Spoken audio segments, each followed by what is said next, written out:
E hoje nós vamos falar de um tema muito importante nos dias atuais, onde todos nós estamos vivendo, sem margem de dúvidas, debaixo de fortíssimas pressões sociais, pressões no trabalho, pressões econômicas, pressões políticas, pressões familiares também. Todas essas pressões criam uma pressão até mesmo existencial. E tudo isto acontecendo numa ambiência cercada de desemprego, empobrecimento gradativo, violência, insegurança, medos e ainda com descrédito de tudo. Descrédito, falta de confiança nas pessoas, na sociedade, no sistema e o que é pior ainda, a falta de confiança em si mesmo. Tudo isso junto, somando todas estas influências altamente negativas, tudo isto forma uma síndrome. A síndrome do final de milênio, a síndrome que é um conjunto de sintomas que caracterizam uma doença. E essa é a doença do final do milênio que está atacando todas as pessoas em maior ou menor grau e que apresenta os seguintes sintomas coletivos: o estresse, a depressão, o pânico, a apatia, o medo, a melancolia, a insegurança, que individualmente, depois, pessoa a pessoa, tudo isso desencadeia sintomas que desgastam, envelhecem, enfraquecem, desanimam, consomem a vida e que vão gradativamente minando as forças para nós enfrentarmos tudo isso com galardia e enfrentarmos também a própria vida. Estas doenças do final de milênio, principalmente o estresse e a depressão, nem são muitas vezes percebidas pelas pessoas e essas pessoas não são levadas aos médicos para o devido tratamento. E isto vai se tornando cada vez mais acentuado, mais grave, destruindo essas pessoas, que elas vão se consumindo, vivendo uma vida insípida, triste, desmotivada e realizando inconscientemente a sua própria autodestruição. Está provado, todos sabem cientificamente, que as pessoas que têm uma mente voltada à espiritualidade, para pessoas que praticam o altruísmo e que participam de uma ajuda comunitária, por exemplo, estas pessoas têm uma maior resistência às doenças, elas têm o seu metabolismo diferenciado, elas têm uma maior taxa de anticorpos para lutar contra os mais diversos tipos de infecções e também de doenças. O mesmo acontece com pessoas que são otimistas, alegres, entusiastas e motivadas, que têm motivos para viver. Elas prolongam a sua juventude, ficam mais bonitas, ficam mais calmas e elas mantêm-se dispostas com bem-estar e muito saudáveis. Ao passo que pessoas negativas, medrosas, inseguras, desanimadas, tristes e preocupadas envelhecem mais cedo, ficam constantemente doentes e desenvolvem doenças graves, incluindo uma maior dificuldade também aos próprios processos curativos e uma maior tendência às doenças marcantes, às doenças cruéis, dolorosas e até mesmo o câncer. O tema do nosso programa de hoje é saúde mental, visando mudar este quadro social doentio e despertar a consciência de cada um, para que cada um busque pelos seus esforços, para que cada um defina uma qualidade de vida melhor e não fique aí esperando que a sua esposa ou marido, que a mãe, que os filhos, pai, empresa, patrão, sociedade, país, tudo isso, até mesmo anjos, deuses, potestades espirituais venham dar esta vida melhor para você, mas usar a sua mente, que é o seu maior poder, pois o limite de nossas possibilidades é sempre o limite dos nossos pensamentos, para provocar em primeiro lugar a sua saúde mental, usando a cura pela mente do seu próprio ser e depois a cura das demais pessoas envolvidas com a sua vida para uma vida comum com saúde mental também. Mudando a maneira de pensar, nós mudamos o nosso karma e uma mente sadia permite sempre transmitir esta saúde mental ao nosso corpo astral pelos sentimentos e emoções, ao nosso corpo vital pelas energias vitais e também ao corpo físico que recebe todos estes efeitos no final. Todos pensam e com certeza sempre pensam que tratamento mental é coisa de psicólogo, é coisa de psiquiatra e só serve para loucos e desequilibrados. Mas na realidade todos nós, sem distinção alguma, todos nós precisamos de um tratamento mental. A nossa mente é o que mais necessita de tratamento. Ela precisa ser tratada todos os dias e quase ninguém o faz. A gente até esquece que tem uma mente, esquece que tem um cérebro, esquece que tudo isso é o que nós temos de mais importante dentro de nós. Se assim não o fosse, o cérebro não estaria dentro de uma caixa tão preciosa que é o crânio. E se ele está dentro do crânio, é porque realmente tem valor esta caixa que o protege contra qualquer efeito externo. Nós somos, na realidade, aquilo que nós temos em registros emocionais e em registros mentais. Em nosso hipocampo, registros emocionais, e em nosso sistema de armazenamento neuronial do próprio cérebro. E nós temos aí muito lixo, muitos detritos armazenados como dogmas, como conceitos errôneos, sugestionamentos, medos, achismos e pior, preconceitos, que é preconceito, não é conceito, não é verdade. Tudo isso ocupando espaços que poderiam ser preenchidos com otimismo, com entusiasmo, com sabedoria, com verdades e com motivos para nos motivar constantemente para termos uma vida saudável, uma vida feliz, sem os efeitos do estresse, sem os efeitos também da depressão. A cura pela mente, o uso do tratamento mental está comprovado cientificamente, ele ocorre pela transmissão do pensamento dentro do nosso ser, influenciando em nosso astral, em nosso vital e em nosso físico, através do uso da nossa inteligência intrapessoal, ou voltada ao nosso interior, e também atua através da inteligência interpessoal, ou entre as pessoas, ou aplicada a terceiros, influenciando também da mesma forma que dentro de nós, o astral de outrem, o seu vital ou físico dessas pessoas. Nós somos aquilo que nós pensamos, e é por isso que a nossa mente tem que ser sadia, tem que ser saudável, para que nós sejamos sadios de alma e de corpo. Felipe Auréolo Teofrasto Bombasto de Hohenheim, o popular Paracelso, já afirmava, como médico excelente que ele foi e ocultista, aos seus pacientes: o melhor remédio para todas as doenças é uma mente nobre. Olha só que grande verdade. As doenças, todas elas, afloram no nosso corpo físico por excesso ou então por falta de energia vital e em nosso corpo vital. Mas a sua origem está, obviamente, no psicomental, na alma, que é a própria expressão do karma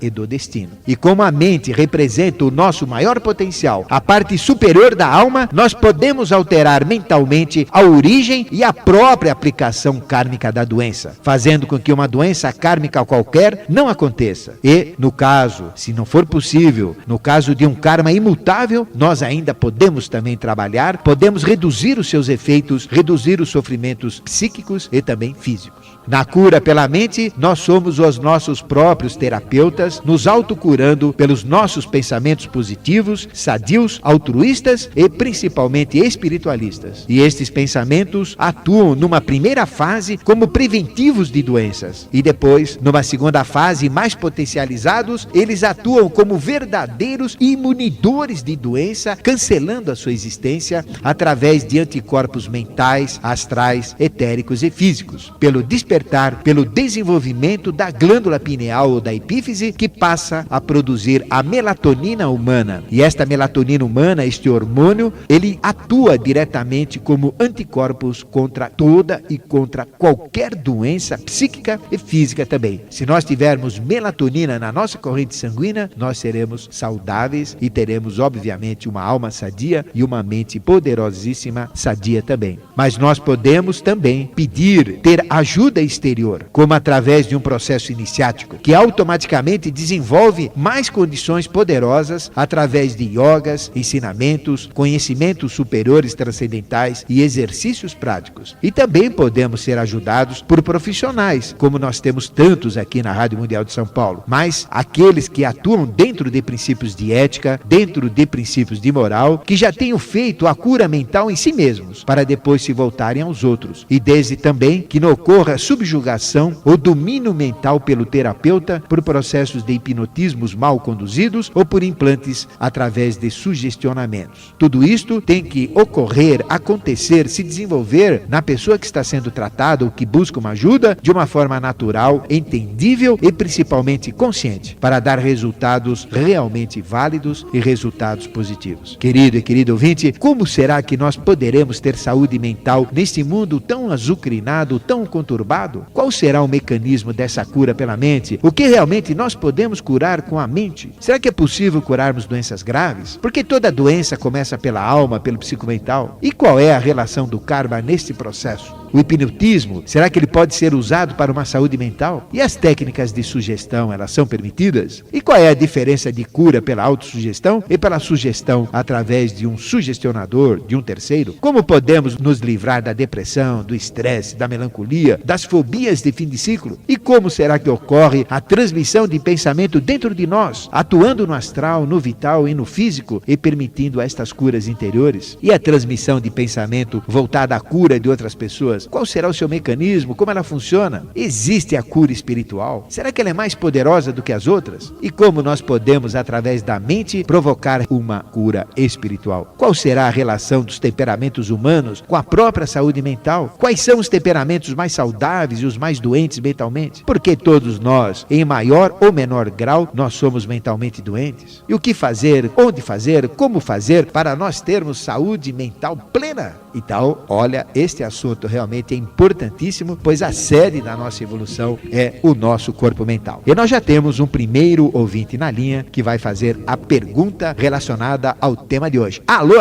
Alô, professor. Seu nome? Adilson. Tudo bem, Adilson? Tudo bom. Não é o nosso querido Adilson Maguila, não, né? Não. Então, você fala de... não. Infelizmente não.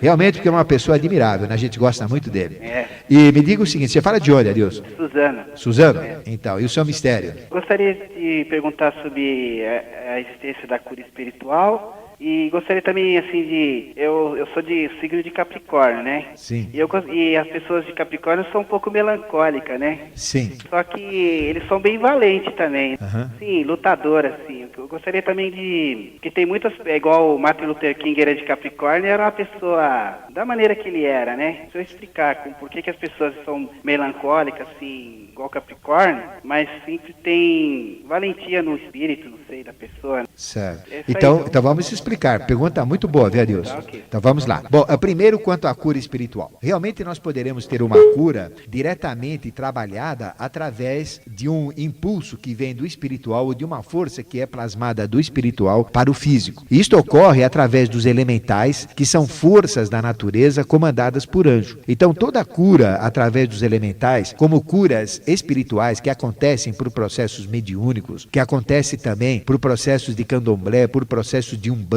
e muitos também, a maioria por processos de religião, religiosos, embora os pastores não aceitem isto e até mesmo os padres também não aceitem, mas são forças de origem espiritual comandadas por anjos que provocam verdadeiras transformações e curas nas pessoas. Então nós podemos ter uma cura de cunho espiritual externa, através de anjos, através das forças que mexem em nosso ser. Pois nós temos dentro de nós os gnomos, que representam as forças que sustentam todos os nossos ossos, o nosso esqueleto e o nosso sistema físico em si. Nós temos as ondinas que trabalham todo o nosso sistema líquido. Nós temos as salamandras em todo o nosso sistema corpóreo calórico e energético também. E nós temos os silfos em todo o nosso processo gasoso, todos os gases que circulam em nosso ser, inclusive no próprio cérebro. Então nós temos os elementais dentro de nós. E através de elementais externos, que são essas mesmas forças comandadas através de um anjo, este anjo então pode atuar sobre as nossas forças interiores e provocar processos de cura incríveis. Existem as curas angélicas, existem as curas de mestres também ascensionados, de seres perfeitos, de seres de hierarquia que podem nos curar. Mas atrás disso existe sempre o livre-arbítrio. Eles têm que respeitar o livre-arbítrio humano. E se nós buscarmos, se nós desejarmos, como o próprio Yoshua Ben Pandira disse, o Jesus bíblico, pedir recebereis para que a vossa alegria seja completa. Então realmente nós temos o direito de pedir, não de negociar, de ficar aí mendigando bens sem ter merecimento. Primeiro a gente tem que se fazer merecer para ter uma cura e se fazer merecer para ter um benefício sagrado. E tendo este merecimento em busca de uma transformação, em busca de valores positivos, nós então podemos evocar estas forças e pedir esta graça, e esta graça acontece. Então existe a cura espiritual através deste processo angélico. Mas para que isto aconteça, Adilson, tem que ter também a cura mental que eu falei. A gente tem que ter saúde mental, pois se eu tenho uma mente perturbada, uma mente confusa, uma mente que nem sabe distinguir o bem do mal, uma mente que não é clara neste pedido, se eu não tiver essa saúde mental provocada por mim, eu não vou conseguir este contato angélico de uma maneira adequada para proporcionar proporcionar este mesmo processo de cura. Então, antes que ocorra essa cura espiritual, eu tenho que ter a minha cura mental também. Eu tenho que curar a minha mente, saber que eu tenho esta capacidade, que eu tenho este direito, e aí então solicitar esta ajuda externa. Além da cura espiritual externa, nós também temos a cura espiritual interior. Ou seja, se nós nos posicionarmos, se tivermos doente, se a gente quiser um emprego, se a gente quiser mudar a nossa vida, deixar de ser estressado, deixar de ser confuso, magoado e ter todos esses sentimentos negativos, deixar de ser depressivo também, então a gente tem que chegar para nós mesmos, olhar no espelho e falar: larga a mão de ser sem vergonha, mude a sua vida. Por que você fica sentindo tudo isso atrapalhando a sua vida? Você tem o direito de ser feliz, você tem o direito de ser próspero, você tem o direito de trabalhar, você tem o direito de viver a vida que você quer, não a vida que estou empurrando para você ou que você aceita simplesmente por aceitar, sem raciocinar. Então uma mente sadia não aceita esta condição. Uma mente sadia define a vida que ele quer ter, e a vida tem que ser feliz, com otimismo, positiva, buscando o bem, o belo, a ética e a moral. Então quando uma pessoa assume isto, ela fala: eu tenho este direito e eu vou exercer o meu livre-arbítrio. Se ela fala: eu vou exercer o meu livre-arbítrio, eu vou exercer a maior força que Deus me deu. Não existe uma força no mundo para o homem maior do que o livre-arbítrio. E o livre-arbítrio só pode ser aplicado honestamente e corretamente se a gente tiver uma mente sadia. Dentro de um processo de livre-arbítrio, se nós falarmos: eu não aceito o mal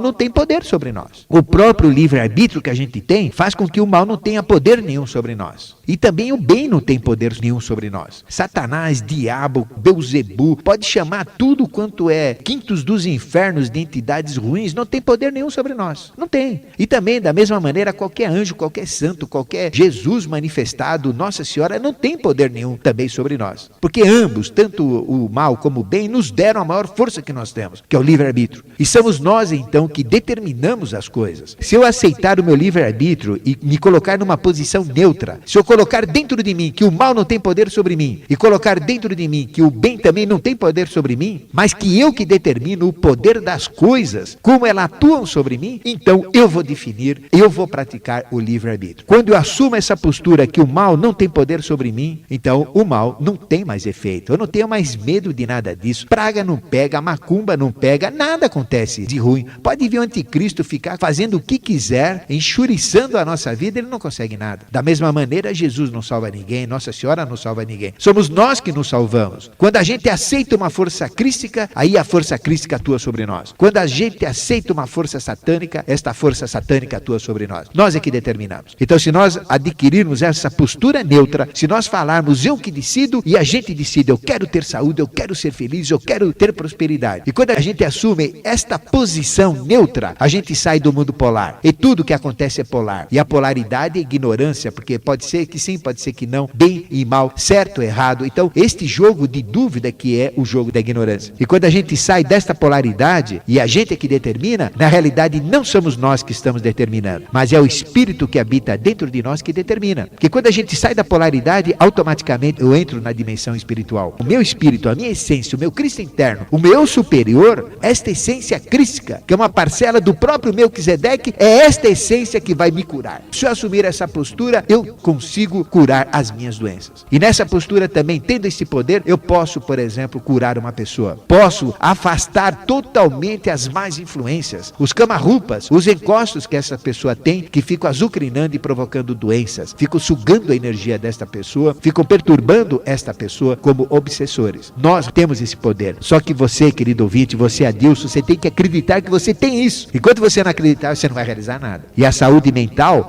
o tema deste programa é fundamental, porque ele vai permitir com que a gente se posicione, que a gente acredite que nós temos que ter saúde mental. E tendo saúde mental, nós potencializamos as nossas capacidades e resolvemos. Agora, quanto à segunda pergunta sua, os signos da melancolia, o principal, o mais melancólico é o touro, e depois nós temos Virgem e Capricórnio. O melancólico puro, normalmente liga-se a touro. Agora já o melancólico colérico, aquele que fica triste e de vez em quando fica bravo, ele é de Virgem. E o seu caso, Capricórnio, o caso de Capricórnio, que é você, Adilson, você é um melancólico que a sua própria melancolia leva depois à apatia e você fica fleumático, parado. Este signo tem esta influência. Mas os signos exercem influência sobre nós. Mas nós temos o livre-arbítrio e podemos mudar tudo isso. Uma carta astral, o mapa numerológico, eles dizem exatamente as tendências que a gente tem. Mas isto tudo é importante para a gente saber o que a gente gente tem que lutar, como que a gente tem que trabalhar em cima dos nossos registros e mudar a nossa vida. É válido uma pessoa ter o seu mapa numerológico, super válido, o mapa astral também, mas nós é que determinamos a vida que nós queremos ter. Então o fato de falar, bom, eu sou assim, eu sou Capricórnio, então eu vou ficar no meu cantinho magoado, triste, aborrecido, e quando me encher muito o aborrecimento, eu vou sentar e vou ficar parado, que nem um fleumático. Não, você tem que buscar alegria. Pede para alguém contar uma piada, vai buscar felicidade, vai buscar a vida, vai viver, vai em baile, vai dançar, vai fazer aquilo que você gosta. A gente não tem que se entregar a estes impulsos, né, Deus? Você falou que você é valente, que você é lutador. Então, use isto em cima dos conhecimentos que nós estamos passando hoje para realmente transformar a sua vida. Um grande abraço a você e obrigado pela sua participação. E nós já temos mais um ouvinte na linha. Alô? Oi. Seu nome? Cássia. Tudo bem, Cássia? Tudo. Você fala de onde? Vila Prudente. Vila Prudente. E a sua saúde mental, como é que anda? Então, eu fico meio confusa. Confusa? Confusa com o livre-arbítrio e o karma. Eu fiz uns cursos de kardecismo, tudo, e eles falam, se não vem pelo amor, vem pela dor. Aí eu acho que isso é uma ditadura espiritual. Não é livre-arbítrio.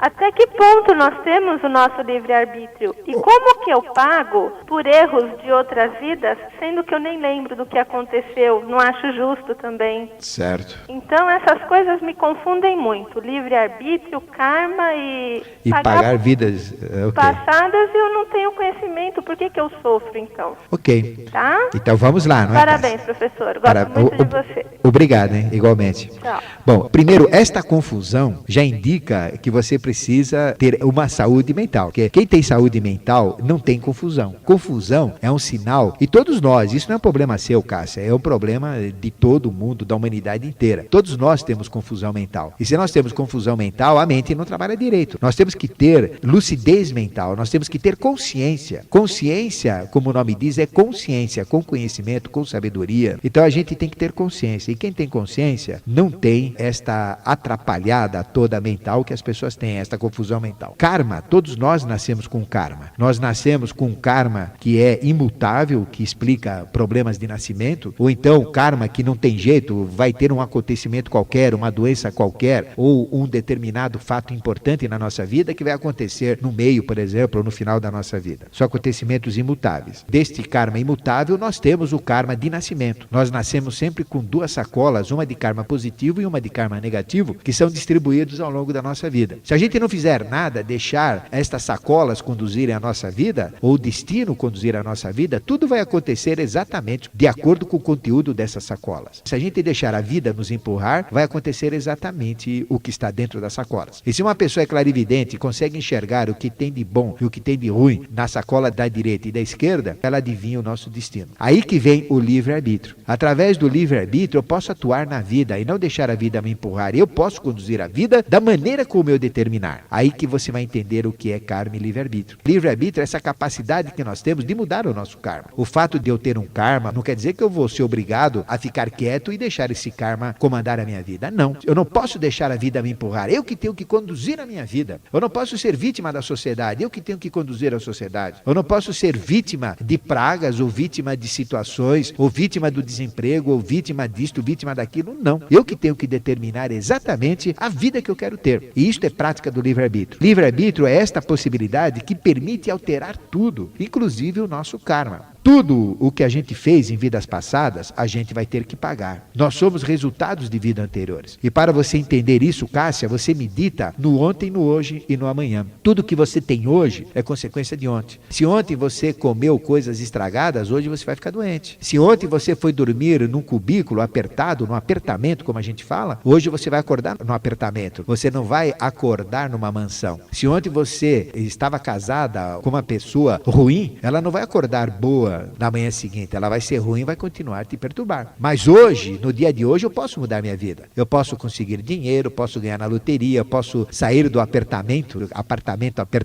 e ir para uma grande mansão. Eu posso resolver a minha vida, conseguir uma pessoa mais agradável, ou então educar aquela que vive com a gente. Eu posso cuidar da minha saúde, não comer coisas estragadas. E o que acontece? Quando eu dormir hoje, eu vou acordar amanhã numa outra situação, que é totalmente da situação de ontem. Então, o ontem, que é o karma, o ontem, que é o passado, serve para, no presente, através do livre-arbítrio, nós planejarmos, então, o amanhã. Então, se você quer entender a lei da reencarnação, se você quer entender a lei do karma, medite sobre o ontem, o hoje e o amanhã. Pois o sono é o irmão menor da morte. Cada dia a gente morre. Nós temos milhares de mortes durante a vida. Só que nós ficamos ligados pelo cordão umbilical. A diferença da morte que nós temos diariamente, nós somos especialistas em morrer. Da morte final, que vai dar um sono maior e uma vida maior, é o corte desse cordão umbilical. Quando a gente vai diretamente, definitivamente, dentro de um ciclo para o astral. Quando a gente vai para o astral toda noite, que é o mesmo lugar do mundo dos mortos, a gente fica preso pelo cordão umbilical e volta diariamente. Se você meditar nisso, você vai entender. Livre-arbítrio é a capacidade que nós temos de definir a nossa vida. Só que nós não sabemos usar o livre-arbítrio, nós não usamos o livre-arbítrio. Então a gente faz uma coisa porque a mãe quer, porque o pai quer, porque a sociedade quer, porque a vida quer, porque é assim, porque todo mundo faz. Mas será que está todo mundo certo? Você acha que está todo mundo certo nessa virada de milênio? Está todo mundo com estresse, está todo mundo perturbado, está todo mundo com melancolia, quer dizer, está todo mundo vivendo de uma maneira inadequada. Por que eu tenho que viver assim? Não, eu quero viver feliz, quero viver alegre, positivamente, quero ter sucesso, quero ter saúde. Realmente eu quero viver cada minuto como se fosse o último minuto da minha vida. Intensamente, cheio de amor, cheio de felicidade. Eu que tenho que determinar. Esse é o princípio. Na hora que a gente determina e aplica o livre-arbítrio, automaticamente o karma vai sendo comandado. Aí nós passamos a ser donos do nosso destino. Aí vem a atuação sobre o karma. O karma pode ser mudado. E karma inegociável, existe karma que não dá pra gente mudar, que ele é imutável. Como, por exemplo, aquela lepra que Jesus curou tantas pessoas, cegos, leprosos, e até ressuscitou mortos. Mas o que ele fez? Na realidade, ele curou o leproso? Sim, ele criou isto porque ele tem esse poder de cura. Mas, com certeza, na outra vida de Lázaro, ele teve também o outro processo de lepra. Então, todo esse processo que o levou à morte vai se repetir. Aquele que foi leproso, ele vai ter também a repetição da sua lepra. Porque o karma é individual e nós temos que atuar o karma. Mas ele é negociável. Eu posso diluir o karma. Eu posso, por exemplo, prolongar a minha vida, que era prevista de 70 anos, para eu viver 95, por exemplo. O meu karma, que ia ser descarregado em 95 anos, ele vai ser distribuído num tempo maior de 95, então vai ser muito mais leve para suportar, mais atenuado. Como também eu posso, em vez de morrer com 75 anos, aumentar o meu desgaste físico, exagerar na materialidade humana, aos vícios, aos prazeres e antecipar a minha vida para os 50. Então o que vai acontecer? O karma que ia ser distribuído em 75 anos vai ser distribuído agora em 50. Então vai ser muito mais pesado e cheio de acontecimentos. E é por isso que uma pessoa que está no final da vida, a vida está quase terminando, alguns anos antes, ele tem uma carga muito grande, kármica em cima dele. Por quê? Porque ele antecipou um processo de vida, ele antecipou a vida dele, através da maneira que ele viveu. E tem pessoas que na velhice não acontece nada, não tem problema kármico nenhum, porque essas pessoas conseguiram prolongar todo o processo para a vida superior. Funciona assim.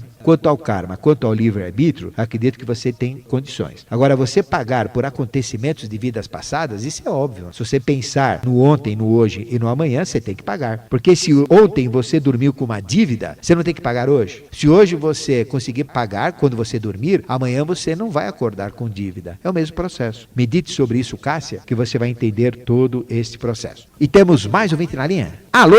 Oi, professor. Seu nome? Boa tarde, é Mário. Mário? Isso. Você fala de onde, Mário? É Campo Belo. Campo Belo? Isso. Então, e a sua pergunta? Dentro do tema que o senhor está dizendo hoje, eu queria saber o seguinte, por exemplo, eu sou uma pessoa, digamos assim, relativamente positiva. Positiva?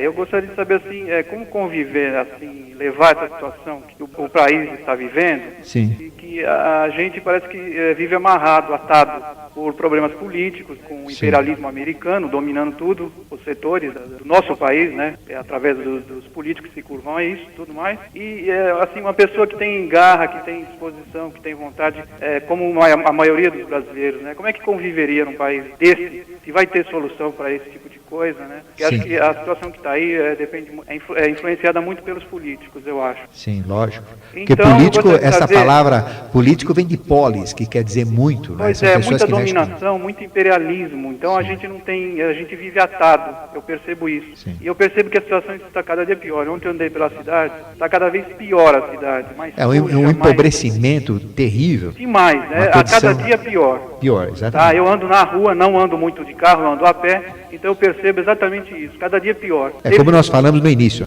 Pois é, então, eu acho que tem uma influência aí muito externa, entendeu? Então eu queria saber como é que funciona isso e se tem solução para esse tipo de coisa. Perfeito. Tá, okay? Um grande abraço, hein, Mário? Obrigado. Bom, tudo isso funciona com base nos 4 cavaleiros do Apocalipse. Nós estamos na transição da Era de Peixes, que começou no ano de 1989, que foi o ano de transição, com a queda do Muro de Berlim, e nós estamos em pleno interregno, ou transição, de Peixes para Aquário. Isto é conhecido como final de ciclo. Final de ciclo não é final do mundo, é final de uma experiência social. E no final de uma experiência social, tudo tem que ser destruído para construir um novo edifício social. Tudo que está acontecendo nesta virada de milênio é exatamente isso. É o término da Era de Peixes, dessa sociedade que todo mundo já aceitou, que não tem mais jeito. Você acha que tem? Dá para continuar a viver mundialmente desta maneira que nós vivemos? Não existe nem mais um sistema político. Até 1989, nós tínhamos o socialismo, nós tínhamos o comunismo e nós tínhamos o capitalismo. 3 sistemas distintos, claros, e países viviam de acordo com esses conceitos. Em 1989, que o ano começa de 21 de março de 89 até 90, e isto aconteceu na época em fevereiro de 89, exatamente com a queda do Muro de Berlim, houve o quê? A dissociação total. Então Gorbachev, com aquele processo todo dele, ele fez um trabalho de base, um trabalho iniciático realmente. O que ele fez? Ele desestruturou todo o sistema. Não existe mais capitalismo, não existe mais socialismo, não existe mais comunismo. O chinês é comunista, democrata, vê se pode, são 2 conceitos antagônicos. O italiano então é tudo, ele é socialista, democrata, capitalista. O capitalismo já é socialismo. Quer dizer, o mundo está desestruturado e politicamente, como política mexe com política é arte de viver. E esta arte de viver que os políticos estão aplicando não é uma arte de viver, é uma arte de não viver. Esta é a realidade. Nós temos que ter política dentro de nós. O que você deve fazer? O imperialismo, tudo isso que existe, esse comando financeiro que você falou, é uma realidade. É um dos cavaleiros do Apocalipse, é o domínio. Hoje, através de um laptop, a gente pode mudar, tirar todo o dinheiro de um país e jogar para o outro e criar crise num país e o outro fazer com que ele vive bem. Esse é o domínio. Depois nós temos, o cavalo branco, cavaleiro branco. Depois nós temos o cavaleiro vermelho da guerra. Nós estamos cheios de guerras aí acontecendo. Nós temos o cavaleiro negro, que é da fome. Nunca houve tanta fome. Nós temos o cavaleiro amarelo da peste. Também nós estamos cheios de pestes aí. Realmente,